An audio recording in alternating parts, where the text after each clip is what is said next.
Il y a des hommes dont l'existence semble sculptée dans le silence par la main même d'Allah subhanahu wa ta'ala.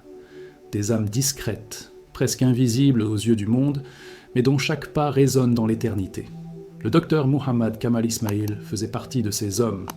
Né en 1908, dans un monde encore rempli des parfums d'empire, il allait traverser un siècle, témoin de bouleversements colossaux sans jamais perdre son cap, celui de servir l'islam avec excellence, humilité et foi. Quand on parle de lui, ce n'est pas seulement de génie architectural qu'il s'agit, mais de ce qui se cache derrière, une spiritual awakening permanente, une soumission totale à la volonté divine, un exemple vivant de ce que les anciens appelaient Islamic mysticism. Son nom est peu connu du grand public, et pourtant, Allah subhanahu wa ta'ala a voulu qu'il devienne l'architecte des deux lieux les plus sacrés de la planète, Masjid al-Haram et Masjid al-Nabawi. Imagine un instant, être choisi, non pas par ambition personnelle, mais par décret divin, pour poser pierre après pierre dans les deux mosquées où chaque prière vaut des milliers d'autres. C'est ce genre de destin que seule la islamique philosophie peut expliquer, un destin caché, tissé dans les fils de la discrétion et de l'occult knowledge in Islam. On ne choisit pas de servir ainsi, c'est Allah qui choisit ses serviteurs. Ce qui bouleverse le plus, c'est que le docteur Kamal refusa tout paiement pour ses projets sacrés. Des millions lui furent proposés, des contrats à son nom, des honneurs à profusion.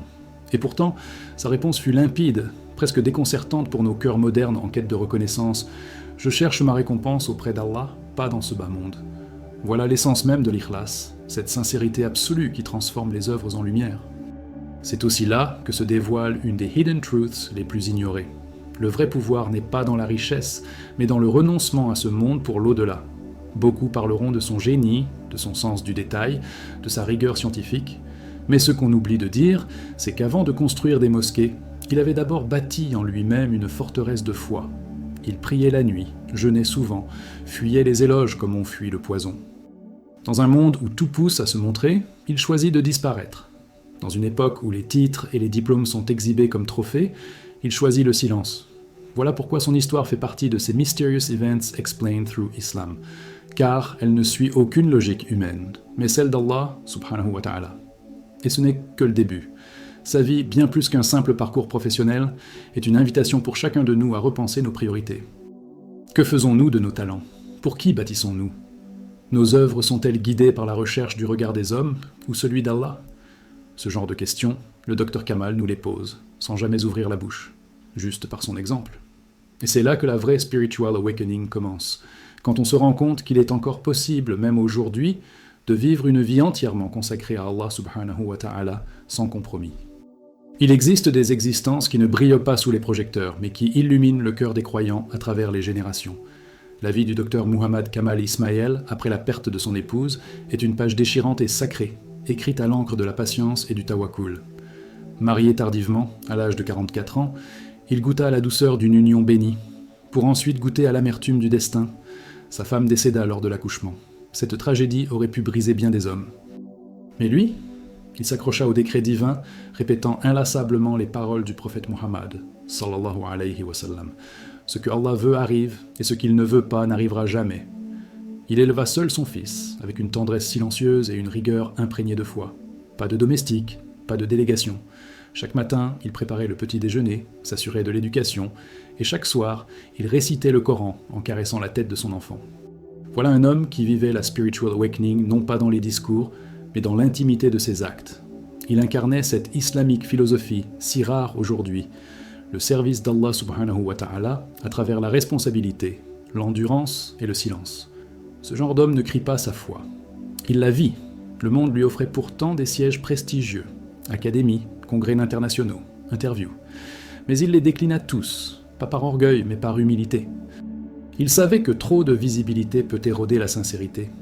Et comme nous le rappellent les hidden truths du Coran, ne laisse pas ton bras être trop étendu, au point de perdre tout contrôle. Sourate Al-Isra 29. Alors il s'effaça volontairement. Il ne voulait pas que son nom soit plus grand que son œuvre. Ce choix allait de pair avec ce que les anciens appelaient « occult knowledge in Islam », cette science du retrait, ce savoir sacré selon lequel Allah subhanahu wa ta'ala élève ceux qui se rabaissent devant lui. Pendant que d'autres construisèrent des carrières, lui construisaient des prières, pendant que les foules couraient vers le succès, il courait vers la mosquée. Il multipliait les qiyams, prières nocturnes, méditait longuement les Quranic Mysteries et pleurait souvent dans la solitude. Son bureau était un lieu de dhikr. Ses plans d'architecte débutaient toujours par « Bismillah ». Il n'y avait pas de séparation entre sa foi et son métier. Tout était adoré, même tracer une ligne droite pour orienter les fidèles vers la Qibla. Voilà ce que signifie vivre une foi incarnée, une foi enracinée dans chaque geste.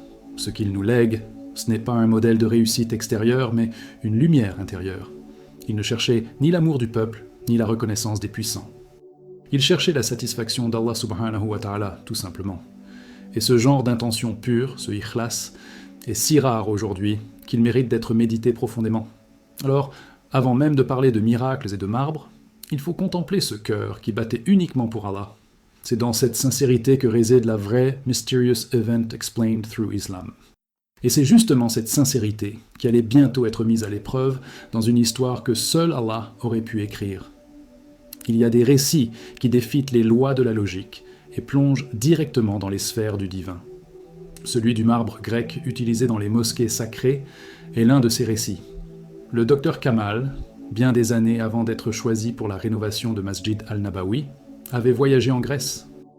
Là, presque par hasard, bien qu'aucun hasard n'existe sous le regard d'Allah subhanahu wa ta'ala, il posa les yeux sur un type de marbre d'une blancheur éclatante.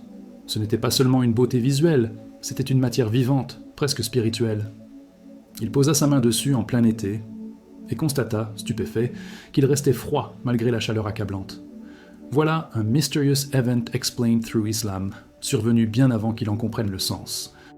Ce marbre particulier possédait une propriété physique rarissime.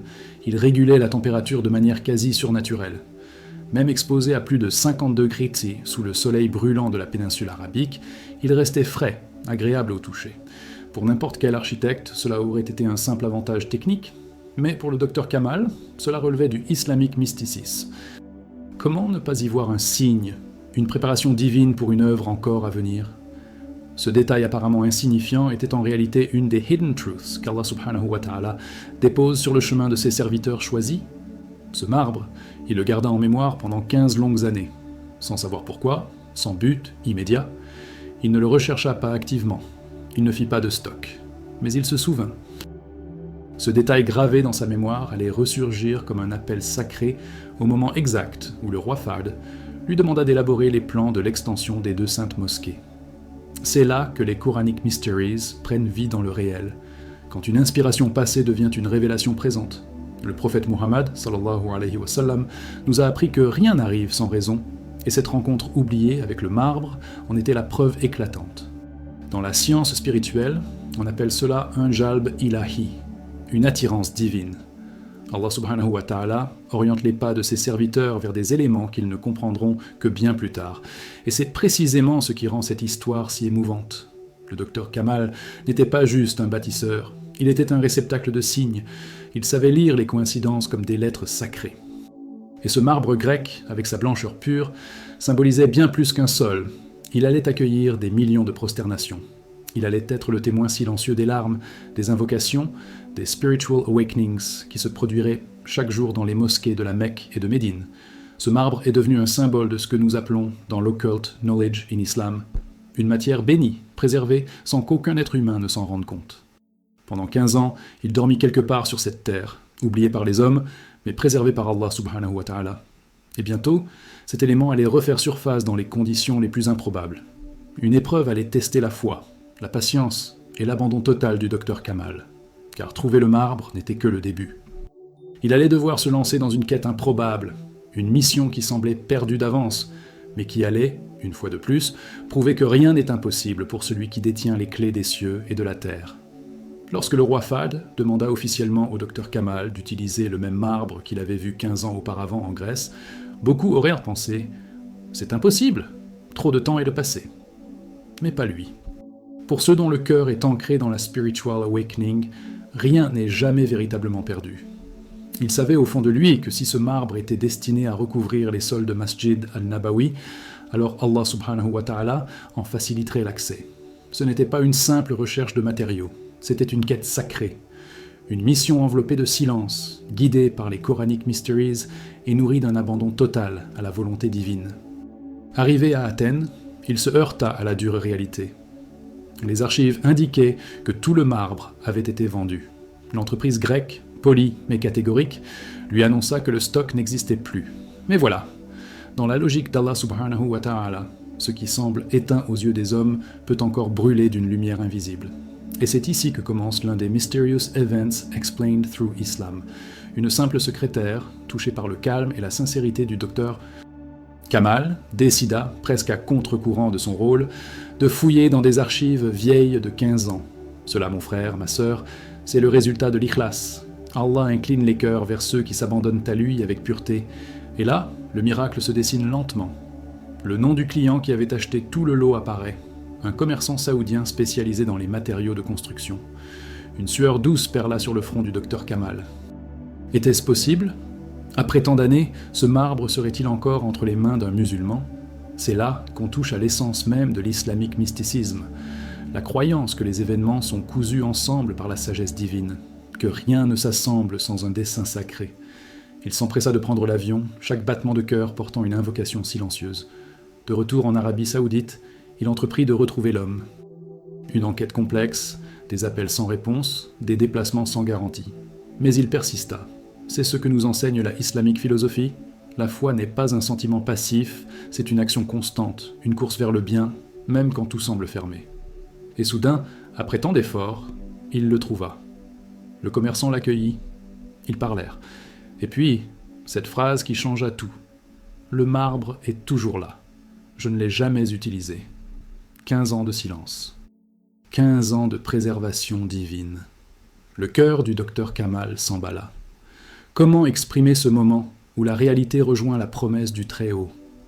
Comment ne pas voir là un des plus puissants hidden truths que l'histoire moderne nous ait offert ? Allah subhanahu wa ta'ala avait gardé ce marbre intact, inutilisé, comme un dépôt sacré. Et ce n'était que le début de ce qu'il avait encore préparé, car maintenant qu'il avait trouvé le trésor, une autre épreuve attendait le docteur. Kamal, obtenir ce marbre, sans prix, sans contrat, mais avec une foi pure. Et ce qui allait suivre allait bouleverser jusqu'aux cœurs les plus endurcis. Le docteur Kamal, ému mais déterminé, ne perdit pas une seconde. Il ouvrit son carnet, prit un chèque vierge et le tendit avec respect au commerçant. « Écris le montant que tu veux. Ce marbre est destiné à la maison du prophète Muhammad, sallallahu alayhi wa sallam. » Il était prêt à tout sacrifier. Mais c'est là que l'islamique mysticisme s'est pleinement manifesté. Le commerçant, en entendant cela, se leva en silence. Il regarda le ciel, puis le sol, et lentement, les larmes coulèrent sur ses joues. Il déclara alors, d'une voix tremblante, « Comme toi, je ne veux rien de cette dunya.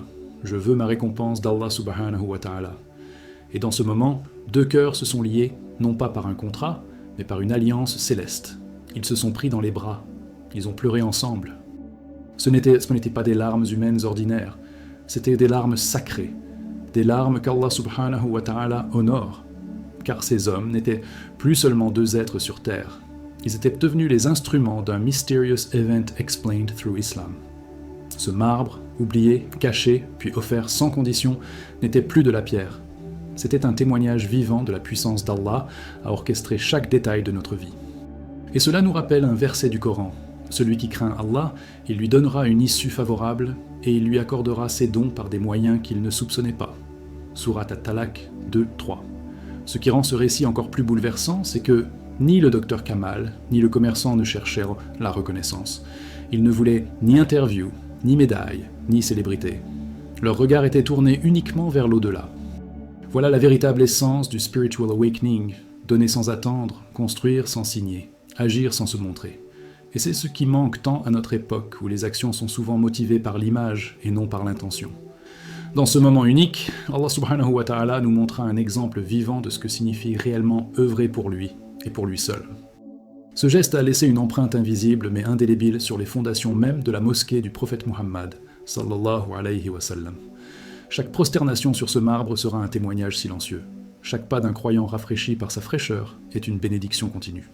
Ce marbre est devenu l'illustration parfaite de ce que les savants appellent les hidden truths, les cadeaux divins placés sur notre chemin, protégés par le décret, révélés au moment exact où notre foi les mérite.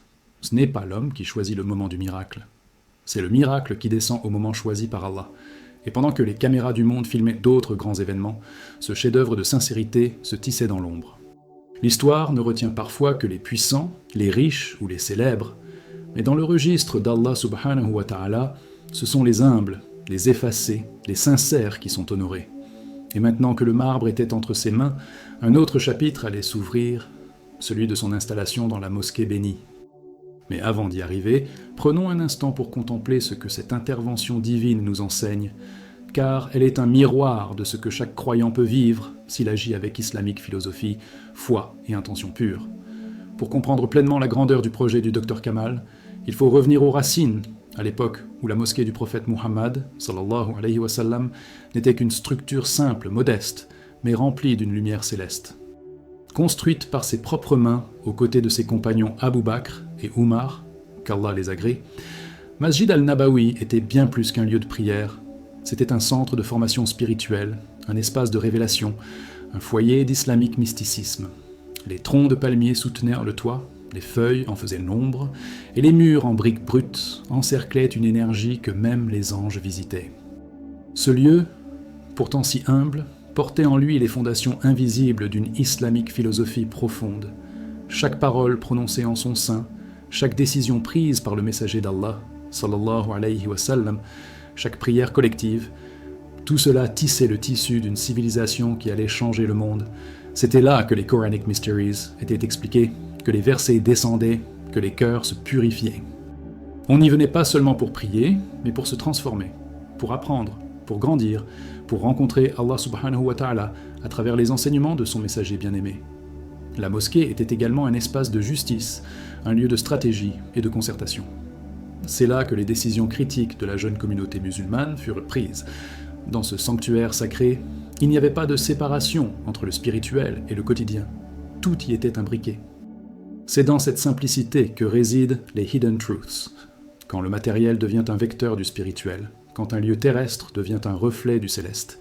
Le prophète Muhammad, sallallahu alayhi wa sallam, avait compris que la force d'une Ummah ne résidait pas dans la richesse de ses bâtiments, mais dans la pureté de ses intentions.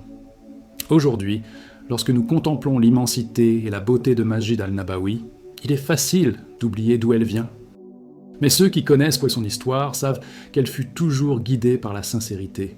Et c'est précisément ce qui relie le passé au présent, la continuité des cœurs sincères. Le docteur Kamal, en apportant son génie architectural à ce lieu, ne faisait que prolonger l'héritage de ses premiers bâtisseurs. Il n'a rien inventé. Il a seulement révélé, sous une nouvelle forme, ce que le prophète, sallallahu alayhi wa sallam, avait initié. Une spiritual awakening permanente, gravée dans les pierres.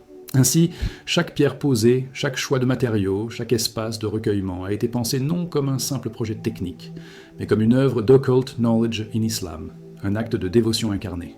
Et ce contexte historique nous oblige à une chose, l'humilité. Nous ne sommes que des maillons d'une chaîne qui traverse les siècles, et tandis que nous découvrons la dernière partie de ce récit, nous devons garder à l'esprit que cette mosquée n'est pas un musée. Elle est vivante, elle respire la foi. Et le prochain chapitre du Dr Kamal viendra nous le rappeler avec puissance. L'héritage du Dr Muhammad Kamal Ismail ne peut pas être mesuré uniquement en mètres carrés ou en dessins techniques. Il est inscrit dans une autre dimension, celle des âmes. Cet homme, né en 1908 et rappelé à Allah subhanahu wa ta'ala en 2008, a vécu un siècle au service de l'islam, sans jamais chercher la lumière des projecteurs. Ce que beaucoup ignorent, c'est que derrière chaque coup de crayon de ses plans, il y avait une invocation silencieuse, une intention pure, une reliance constante à Allah. Voilà ce qu'est réellement un bâtisseur dans la tradition du islamique mysticisme, quelqu'un qui ne construit pas pour être vu, mais pour se faire oublier dans l'œuvre qu'il laisse derrière. Son style de vie était à l'opposé de ce que notre époque admire. Il a refusé les honneurs, rejeté les millions que le roi Fahd voulait lui donner pour son travail, préférant dire « Je cherche ma récompense auprès d'Allah, pas dans ce monde ». Cette phrase résonne comme une épée tranchante contre l'orgueil de notre temps. Elle incarne l'essence même de l'islamique philosophie, qui enseigne que la vraie grandeur n'est pas dans l'apparence, mais dans le sacrifice silencieux. Peu nombreux sont ceux qui peuvent refuser le prestige, l'argent, la renommée. Mais lui l'a fait, et c'est ainsi qu'il est devenu immortel dans les cœurs sincères. Même dans les dernières années de sa vie, il vivait reclus, loin des réseaux, loin des médias. Il élevait seul son fils, après avoir perdu son épouse lors de l'accouchement. Il ne s'est pas remarié, il a fait de sa solitude une prière, de son deuil un pont vers l'au-delà. Ce sont là des hidden truths que peu découvrent. La grandeur ne se trouve pas toujours dans l'accumulation, mais dans la soustraction, dans ce qu'on renonce pour Allah subhanahu wa ta'ala. Et quand on regarde son œuvre aujourd'hui, on comprend, c'est cette épuration intérieure qui a permis la beauté extérieure de Masjid al-Nabawi. Ce que nous devons retenir, c'est que chacun d'entre nous peut devenir un bâtisseur, pas nécessairement avec des pierres, mais avec des actions, des intentions, des cœurs. Le docteur Kamal nous montre que l'occult knowledge in Islam n'est pas réservé aux élites mystiques. Il est accessible à celui qui travaille, qui se tait, qui sert. Et c'est cette vérité-là qui bouleverse. Allah subhanahu wa ta'ala n'oublie jamais un acte sincère, même si toute l'humanité l'ignore. Les anges l'enregistrent, le trône en est témoin. Et un jour, au moment le plus inattendu, ce service éclatera comme un rayon de lumière. Alors que son nom continue de circuler parmi ceux qui cherchent à comprendre les mysterious events explained through Islam, rappelons-nous d'une chose. Cet homme n'était pas un super-héros, ni un prophète, ni un roi. C'était un simple croyant, qui a fait de sa foi un plan directeur, de sa piété un matériau sacré. Son héritage, c'est un appel, celui de bâtir, chacun à notre niveau, une Oumma digne de son passé et prête pour son avenir. Et avant de conclure cette histoire, il reste une leçon capitale, une dernière lumière à contempler. Alors, restons ensemble encore quelques instants. Et toi, si tu avais été à la place du docteur? Kamal, aurais-tu refusé l'argent? Aurais-tu choisi l'invisible plutôt que la gloire? Réponds-moi dans les commentaires, car ton avis compte. Ce que tu ferais dans l'ombre en dit long sur la lumière qui habite ton cœur. Si ce témoignage t'a touché, abonne-toi dès maintenant à la chaîne et active la cloche. Tu ne veux pas manquer les prochaines histoires sur vraies qui révèlent les hidden truths, les Quranic mysteries et les prophecies and signs que peu connaissent, mais que tout croyant doit entendre. Et surtout, ne quitte pas cette vidéo sans cliquer sur celle qui s'affiche maintenant à l'écran. Ce prochain récit pourrait bien t'ouvrir les portes d'un spiritual awakening que tu n'imaginais pas. Je suis ton frère dans la foi pour les voies de la lumière. Qu'Allah subhanahu wa ta'ala t'élève et te guide. À très bientôt, Inch'Allah.